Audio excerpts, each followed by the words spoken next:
Honourable members, we will continue with the debate, and I now call upon the Honourable Peceli, Vosanibola. You have the floor, sir. Thank you, Mr. Speaker, sir. The Honourable Prime Minister, the Honourable Leader of Opposition, Honourable Cabinet Ministers, and Honourable Members of Parliament. So I rise to contribute to the motion before the House.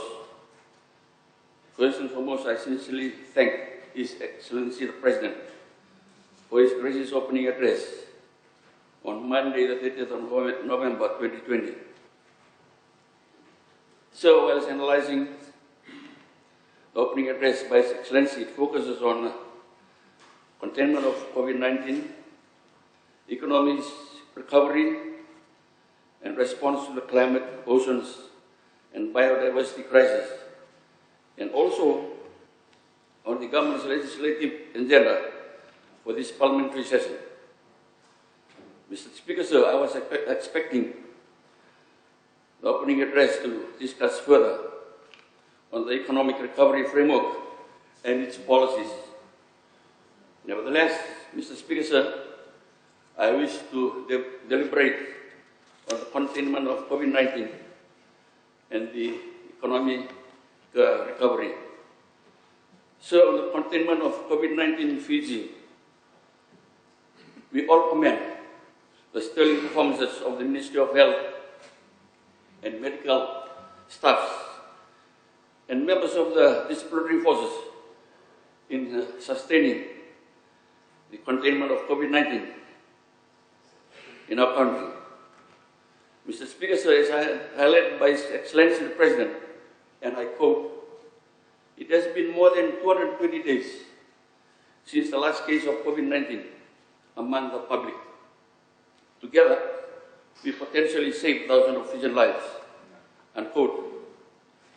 So, on that very successful interventions, I propose to this House, I think there is a dire need to review some of the COVID-19 restrictive measures in place, such as the percentages for number of religious worshippers to congregate in the church service. So the sports ground facilities have been filled with thousands of spectators. Just give me an example of the Fair Brother Salman Trophy rugby match between Thailand and Nadi at Prince Charles Park, whereby it enhances economic activity in public transportation, food outlets, markets, and others at the church town. And most importantly, there was no further local transmission on any new case of COVID-19 or the virus from that event. So on the above case, I strongly recommend that all religious worshippers to attend the church service rather than on strict numbers or percentages. Mr. Speaker, sir, a lot has been said in this House about this global pandemic, which I totally agree, and thank the government for the plans and action taken towards its containment. So our main role and responsibility in this august House is to debate the nation affairs and pass laws. The Public Health Act has been amended in the last Parliament sessions. Therefore, it is also pertinent to review an existing legislation which specifically and legally deals with ships, aircraft, and passengers clearances and border control. So the Quarantine Act, Cap 112, which was enacted in 1964, specifically enforced by quarantine officers of the Ministry of Health and Medical Services, whom are appointed by the Quarantine Authority, which is the Permanent Secretary for Health.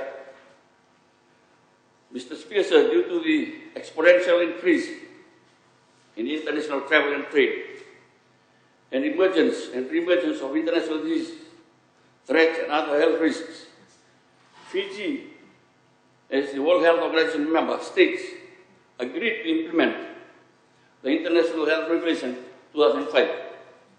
In Fiji, it synchronizes with our Public Health Act and the Quarantine Act Cap 112.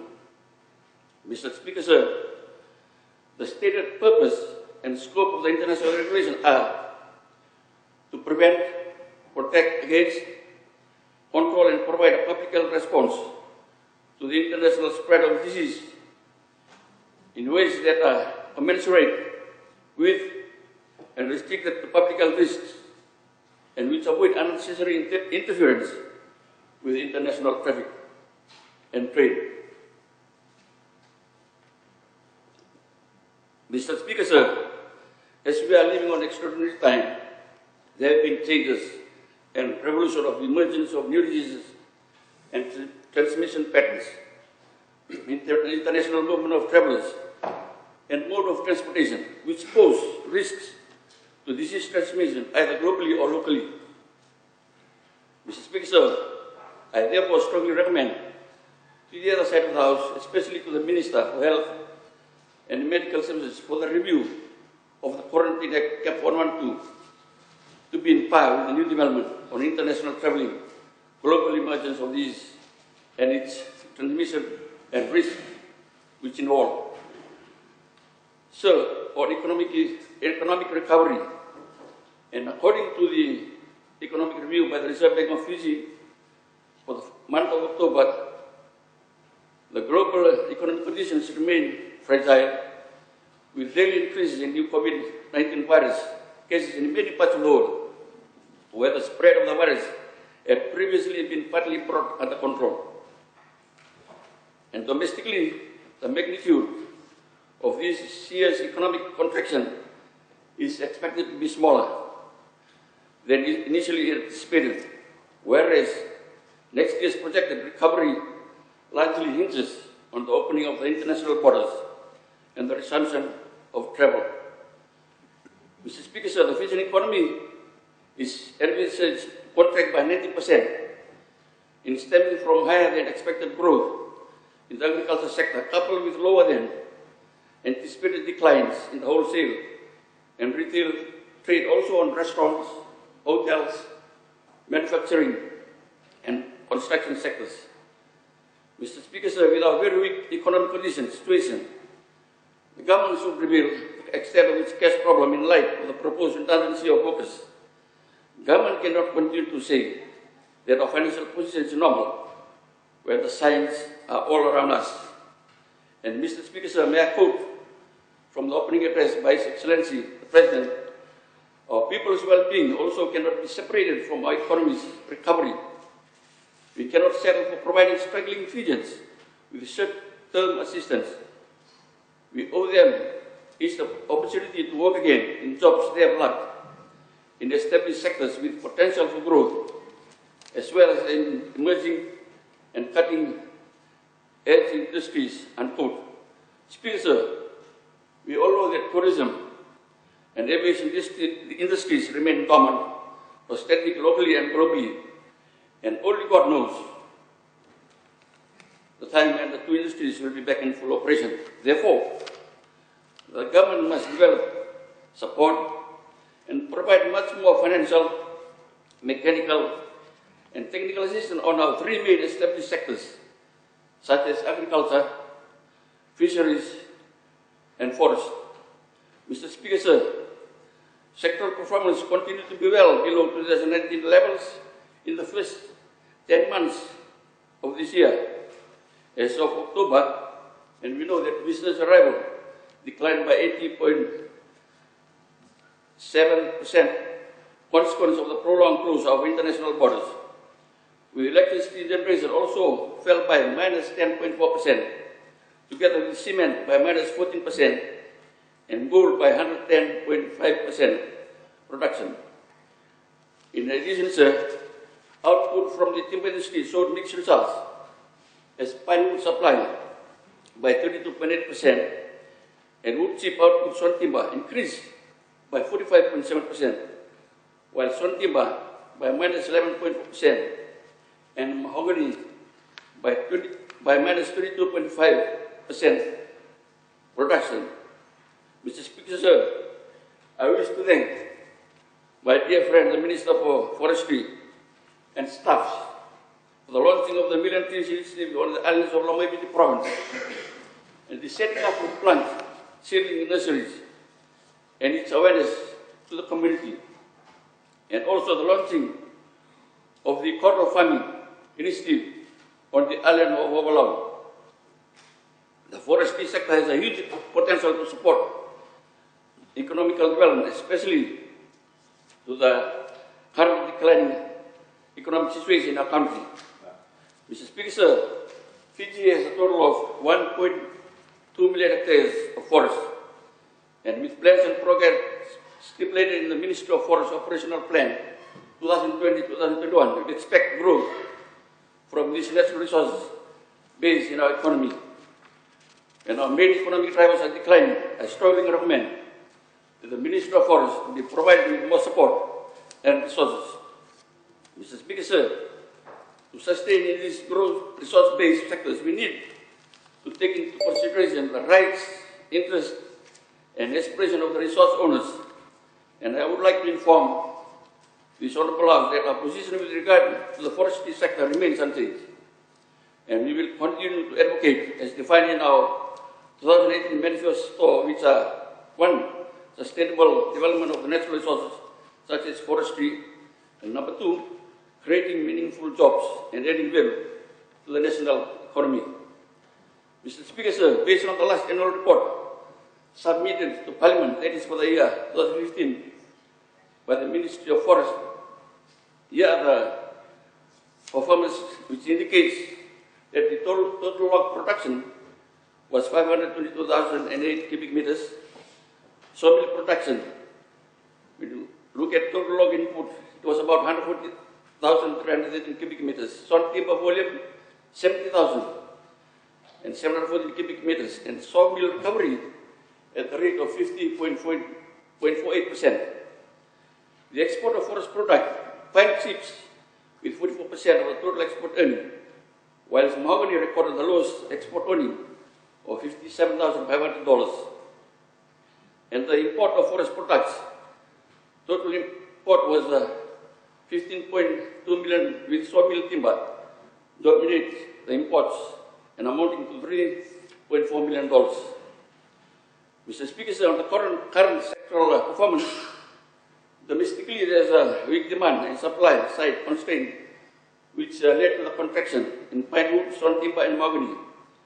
In August last year, wood chip weakened at minus 24%, an increase of 7% in August by this year. Mahogany gained at 89.8% in August last year, but weakened at minus 28% in August this year. Pine wood intake weakened in the period of August last year by minus 18.1%, and also in August this year at minus 8.1%. But the November 2020 Economic Review reported an increase of pine wood supply by 22% and wood chip output by 45.7%, as mentioned earlier. Mr. Speaker, sir, on the export performance, Fiji main timber related exports are wood chips, followed by mahogany and other wood products. Total export for increased timber increased in the year 2015 at $85 million, but declined in 2016 at $55.3 million, in 2017 at $19.7 million, an increase in 2018 at $100.4 million. The total export of timber was $57 million, and this year it is being forecasted to be at $32.2 million. Nevertheless, wood chips remain the major forestry export earner for Fiji today. Mr. Speaker, sir, on the gross domestic production in which the forest sector contributes, the forestry and logging sectors share total GDP, which is only 0.6%. However, output from the sector is used in valuable input into manufacturing process, which includes sawmilling and planing of wood, as well as the manufacture of wood products, which still has a share of 0.7%. Mr. Speaker, sir, on that note, I wish to highlight some issues and sincerely request the Honorable Minister of Forest for his advice into this August House on the following. One, the strategies to improve 50.48% recovery rate in order to minimize wastage. Second, the forest sector policy reforms to enhance its contribution towards Fiji national gross domestic product. Number three, the export policy reforms like value adding to forest products that will enhance communities' forests to generate income and increase export revenues. And number four, evidence-based policy reforms for the sector to produce its own sawn timber to prevent and minimize imports of these products and simultaneously any chance of value adding these quality products to maximize export to markets so that the revenue is retained within our country. And number five, and evidence-based policy reforms and justification to enhance strong demand and supply of pine wood, sawn timber, and mahogany in the world markets. Mr. Speaker, sir, I wish to highlight some issues from the Lomaipiti province. I sincerely thank the government and its responsible ministers for action taken towards matters which have been raising in this August House pertaining to the post-tropical cyclone Winston rehabilitation program. Sir, this includes the construction of new classrooms and other amenities to replace all destroyed school buildings in the Lomaipiti province.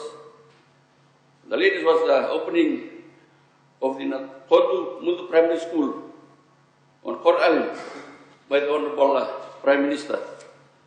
The continuous rating water supply project for Moturik Island, the provision of outboard motors to the fishing ground wardens to guard the marine protected areas, and the solar refrigeration equipment at Napanga Village on Coral Island, the provision of farming tools and equipment to the Nasomatua Youth Group of Lowani, Obalau Island, and the Cesara Youth Group on Moturik Island.